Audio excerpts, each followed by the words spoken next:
कंगन तुम्हारे नाम के, पाँव मेरे, पायल तुम्हारे नाम की, पाँव की उंगलियां मेरी, बिछुए तुम्हारे नाम के। इतना ही क्या, कोख मेरी, खून मेरा, दूध मेरा, फिर भी बच्चा बाप के नाम का। इतना तो बता दो कि इस पूरी जिंदगी में क्या है हमारे नाम का।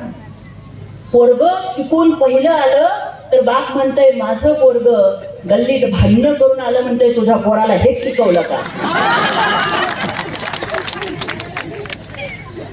आणि कागदावर नाव लावताना शिकलं, मेरा नाम रोशन केलं। कागदावर नाव लागत नव्हतं काही आईचं। आईवर लई प्रेम आहे ना। आजकाल अनेक पोरं बघते जे छातीवर आईचं नाव गोंदवतात, हातावर आईचं नाव गोंदवतात, पण दादा सरकारी कागदावर तुझ्या आईचं नाव लागत नव्हतं।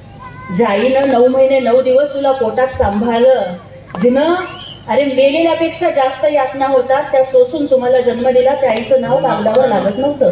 शिवाजी महाराजांना जिजाऊ शिकवलं, बाबासाहेबांनी उभी राहिली, ज्योतिराव फुलांच्या पाठीमागे सावित्रीबाई उभी राहिली, पण सावित्रीच्या लेकींचं नाव कागदावर लागत नव्हतं।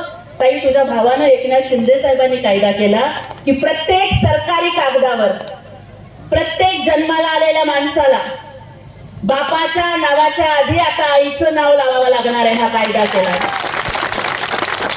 हा सन्मान त्या जिजाऊचा आहे, सावित्रीचा आहे, अहिल्यादेवीचा आहे, रमाईचा आहे, सगळ्या